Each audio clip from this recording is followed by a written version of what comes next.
Danielle's lipstick was the color of a wet traffic cone and about as subtle. She perched at the head of the HR conference room like a crow on a power line, overdressed, overconfident, and overcaffeinated. Behind her sat a fresh stack of manila folders, each labeled with someone's career in 14-point calibri. Mine was on top. "Thanks for coming in, Nancy.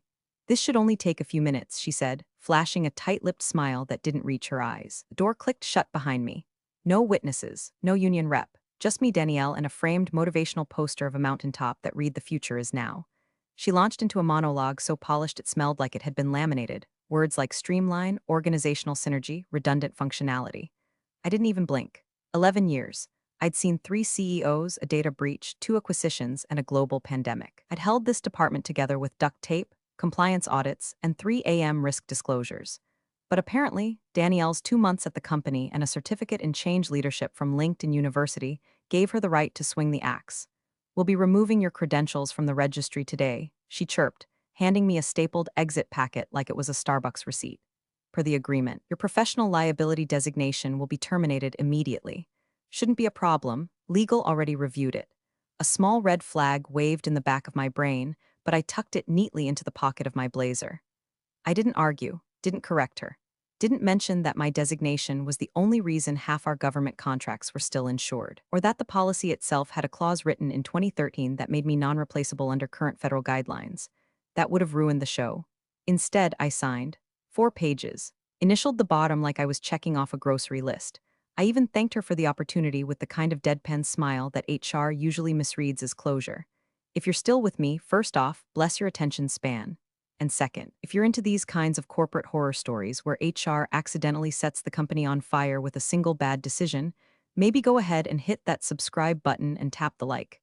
Keep stories like this rolling, and honestly, it lets the team know they're not shouting into the void. Anyway, back to the fire. Danielle's final act was to slide across a tiny blue envelope containing a company-branded stress ball and a QR code to life after layoffs, a mindfulness journey. As if a lavender-scented podcast could mop up the crater they were about to walk into. "Do you have any questions?" she asked, already turning toward her monitor like I'd vanished. "Just one," I said, standing. "Where should I leave my badge?" Her eyes flicked up, caught something in my voice, then flicked away. "Front desk is fine." By the time I walked back to my office, my former office, word had already spread like microwave fish in the break room. A few brave souls poked their heads out of cubicles. Mark from compliance gave me a confused thumbs up. Sheila in legal just mouthed, "What the hell?" I gave her a little shrug. Inside, the air still smelled like eucalyptus from my desk diffuser. I took a moment, let the silence settle. Then I opened the bottom drawer, reached past the coffee-stained HR memos, and pulled out the small black binder. Leather, worn, and absolutely priceless. Inside were photocopies of every underwriting memo, credentialing approval, and legal note from the year we landed the R17 compliance account, the one that made us solvent. The one that required a very specific combination of licenses and certifications, mine. Not transferable, not replicable. Most importantly, not optional. I tucked it into my tote, took one last glance around the office, then turned off the light. They thought they'd saved money. What they'd done was set the insurance clock. I had 4 hours left to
gave the receptionist a genuine smile, and stepped into the elevator like I hadn't just unplugged their entire insurance scaffolding. No one chased after me.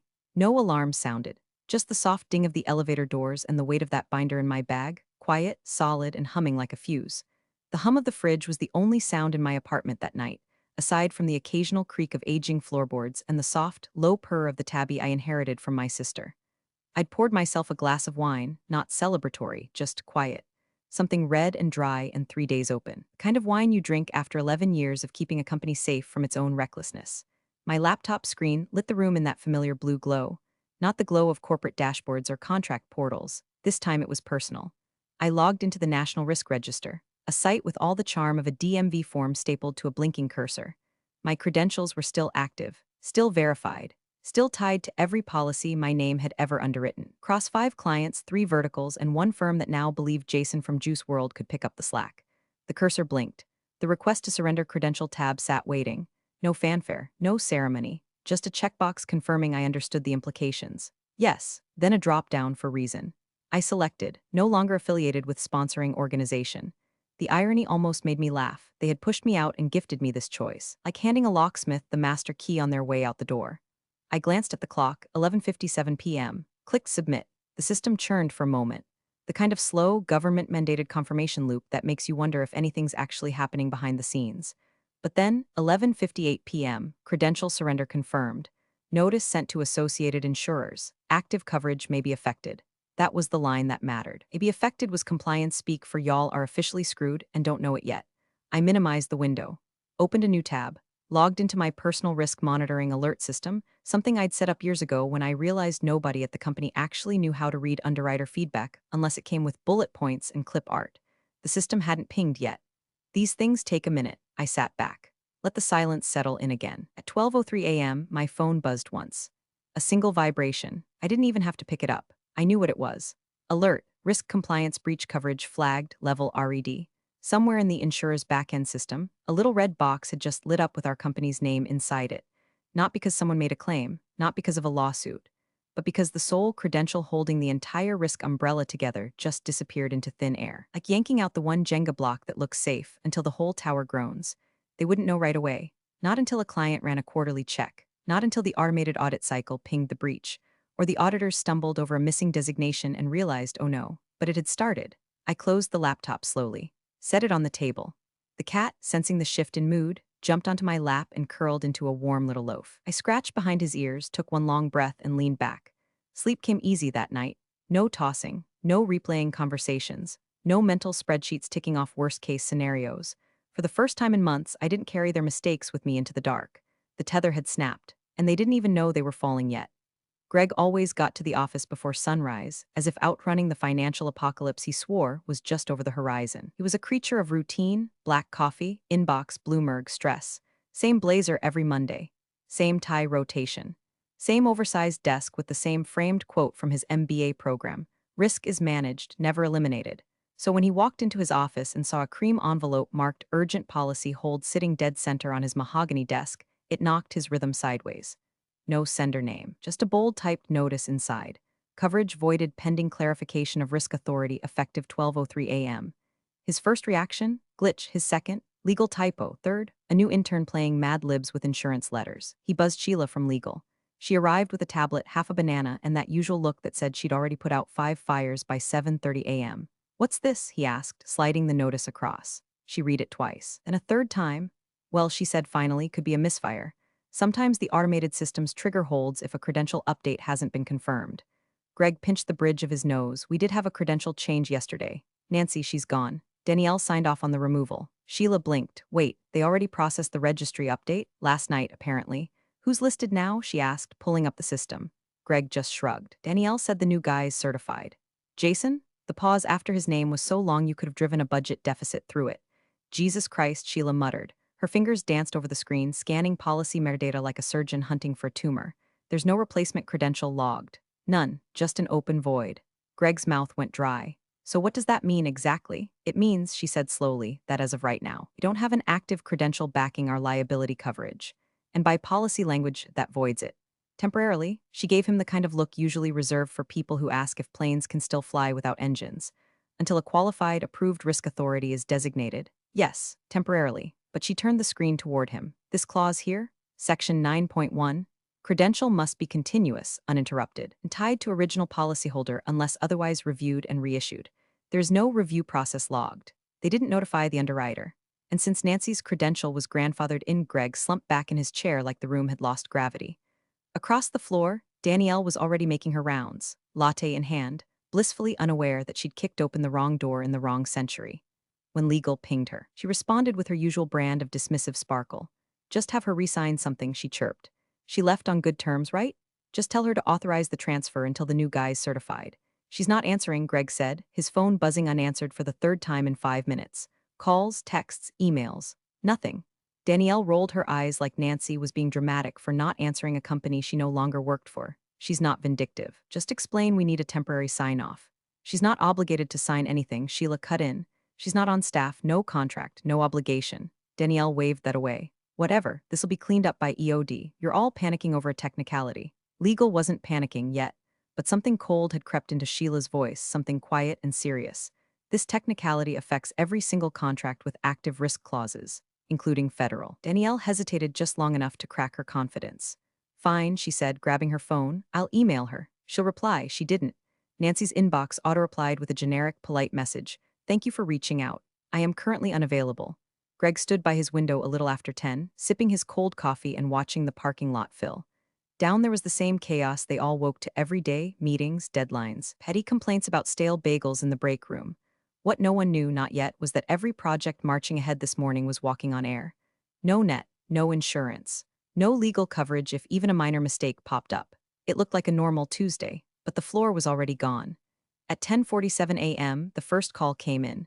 It was Madison Langford, Director of Compliance from Draxon Tech, $48 million client with a chronic distrust of anything that couldn't be notarized, laminated, and locked in a fireproof drawer. Greg took the call on speaker, half distracted by an email chain unraveling about Q3 burn rates. Greg, Madison said, no greeting, no small talk. We ran your insurance credentials through our system this morning as part of our milestone clearance process. It flagged a breach. Greg froze, a breach. Your liability certificate lists coverage as void pending credential reassignment. We've paused all active milestones until we get updated proof of coverage. Our legal team is escalating to our risk oversight committee. Greg glanced at Sheila, who was already pulling up Draxon Tech's account folder.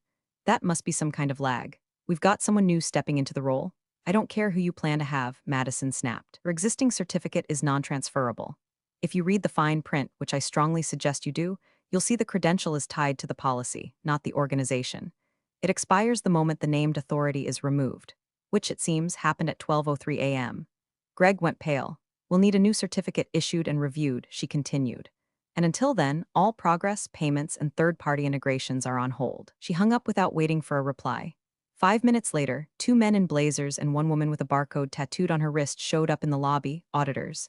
Unscheduled but routine, they said. Right. Sheila intercepted them. Greg tried to play it casual, offering a conference room and coffee like this was just another harmless paperwork dance. But 20 minutes into their review, the female auditor lifted her head and asked a question Greg had been praying no one would. Who's your current named certified risk authority? Greg stammered.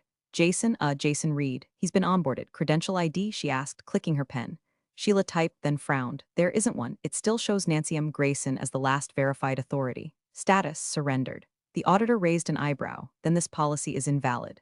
As of the moment she stepped down, Greg coughed into his hand, face red now.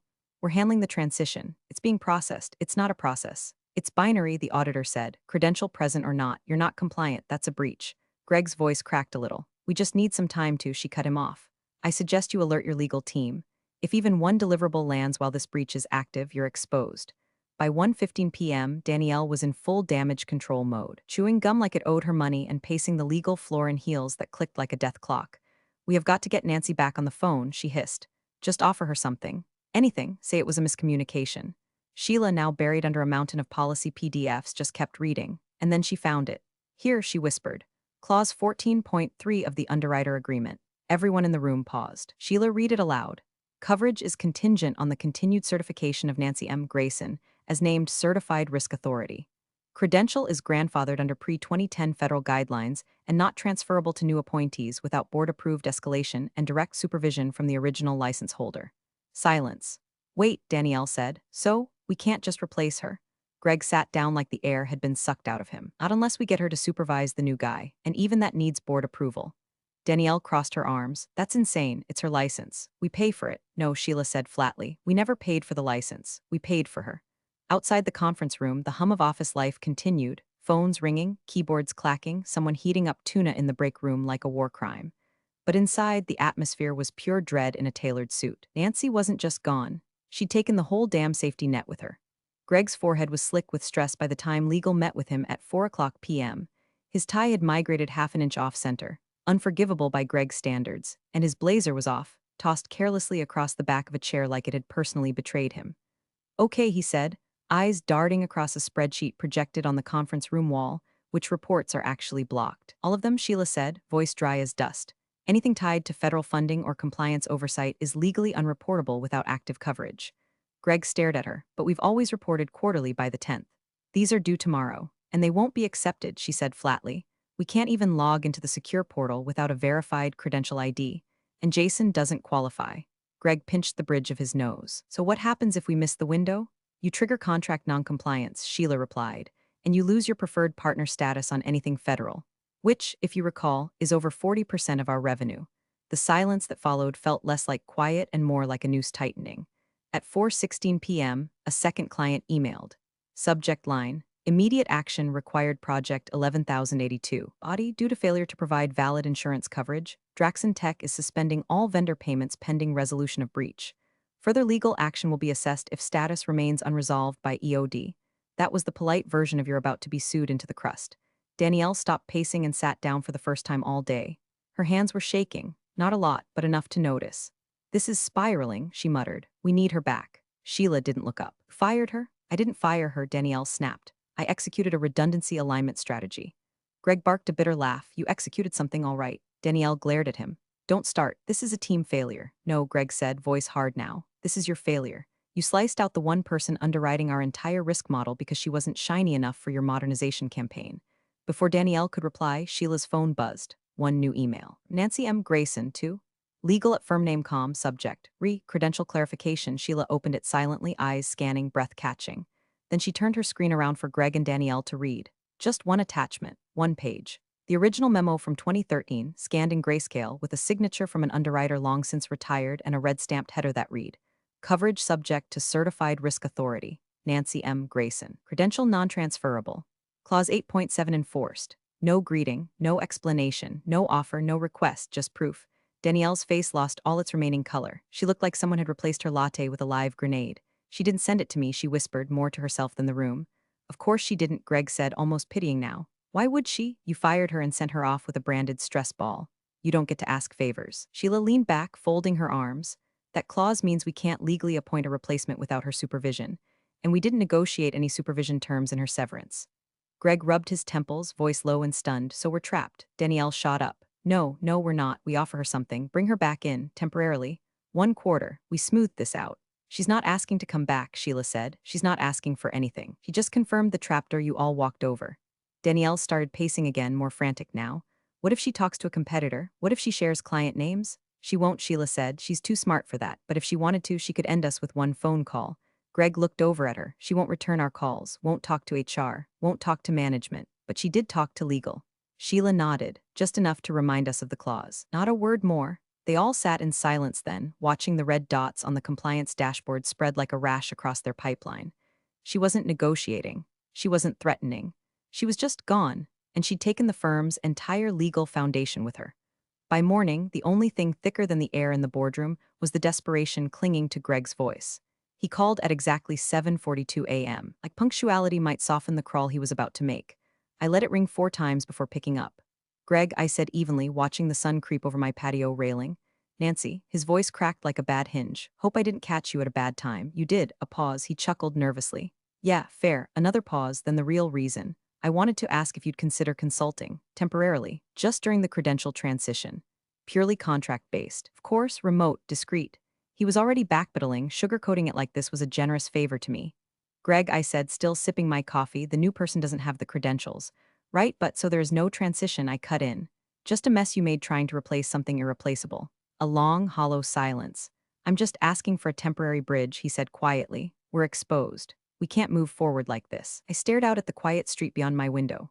A jogger passed. A dog barked 2 houses down. The world was calm. That sounds like a you problem, I said, then hung up. 20 minutes later, I got an email, not from HR, not from Greg, but from Sheila in legal. Short and surgical.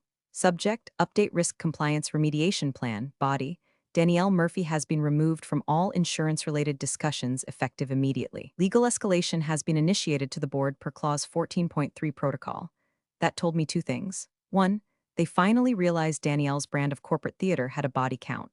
2, they were out of lifeboats and had started flagging down passing ships. I closed the email and opened my calendar. My next meeting was already highlighted.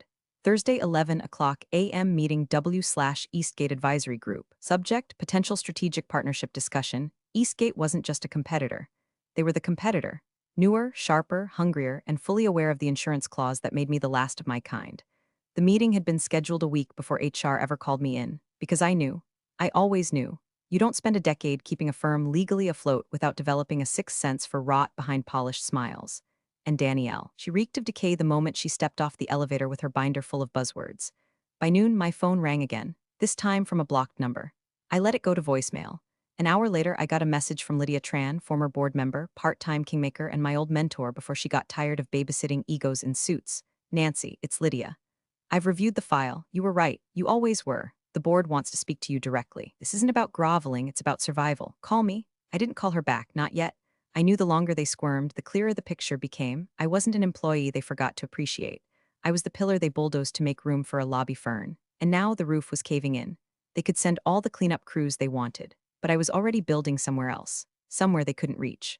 The formal offer landed in my inbox like a dove with a limp. Overdressed, overexplained, and underwhelming. Subject line, urgent reinstatement proposal, temporary consulting agreement, sender, Gregory T. Miller, CFO, CC'd. Legal minus Danielle, the attached PDF ran 17 pages. It used the word temporary 23 times, non-binding 11, and mutual flexibility like it was an emotional support blanket. Greg had tried to dress it up like a peace treaty, a limited engagement, discreet, remote, and under the understanding that the firm will concurrently pursue credential alternatives. Translation, you're a crutch while we shop for your cheaper clone. I replied with a single sentence, $400 an hour. No meetings, remote only. Clause 8.7 stays in effect. No exclamation marks, no pleasantries, just terms. They didn't respond for 3 hours. I assumed they were chewing it like glass. At 3:32 p.m., Greg called. This time I picked up. We're prepared to accept your terms, he said, dragging the words out like they cost him money per syllable. I hummed. I'll need it in writing, including my language. Unedited, he hesitated. There may be some pushback on hourly rate caps, then you can call someone else, I said. Oh, wait, you can't. He swallowed whatever protest was loaded next. I'll have legal reissue it, smart boy. The new contract arrived 20 minutes later. Shorter, cleaner, less condescending, but still bloated with nonsense. A reintegration period, status checkpoint reviews, a scheduled transition of oversight at the end of the quarter. I highlighted a single section, dropped in my own clause, and returned it. Clause 8.7. A. During any transition period, all credential authority replacements shall remain non-operational unless supervised in real time by the original credential holder. Supervision must be contractually agreed upon by said holder. They didn't catch it. They were too busy exhaling. I signed. They countersigned. And just like that, I was back on the books. Sort of. To be clear, I never set foot in that building again. I never joined a call, never logged into a company server. My work came in encrypted packets, requests for sign-offs and brief notations, routed through legal-like messages to a ghost. Greg tried once, looped me into a status meeting. I replied with an invoice marked phone time unauthorized. $800. He never tried again. Danielle, for all her gum-snapping bravado, had vanished from every thread, every Slack message, every whisper in the break room. Word was she'd been transitioned to a special projects team, which probably meant a conference room without windows and a performance review shaped like a guillotine. But even with me back, the house was still burning. 3 days into our shiny new arrangement, another client pulled out, Draxon's subsidiary, Veldran Solutions. Smaller but louder. Their notice was curt: we require full policy reinstatement with original license authority or will terminate contract under Clause 17.2. We will not entertain substitutions. The board called an emergency meeting that afternoon. I didn't attend. But I was told afterward that Greg, usually mild, eternally apologetic, slammed his tablet onto the table and muttered something unprintable about people who don't read the fine print. That's the moment they realized what I already knew. This wasn't a rescue, it was a leash. Temporary, fragile, and tightening. They thought the signature meant control. that the badge they stripped and the severance they calculated gave them the final word. But in their scramble to fix what they broke, they never noticed what I'd slid into the contract. A clause, a fuse, one last guarantee that this time, when they tried to replace me, they'd have to ask my permission. And I already had plans to be very hard to reach. The board call was already 20 minutes behind when they finally admitted me in, late enough to suggest they'd been arguing about whether to include me at all. My name appeared in the corner of the screen. Nancy M. Grayson, independent consultant. No video, no cheerful wave. Just my voice, calm as a cat watching pigeons from a high-rise window. Greg's feed flickered into view. He looked 10 pounds thinner and 5 years older, dark circles now a permanent feature. Lydia sat near the center of the table, reading something behind half-moon glasses and a poker face carved from granite. Danielle was there too, no gum this time.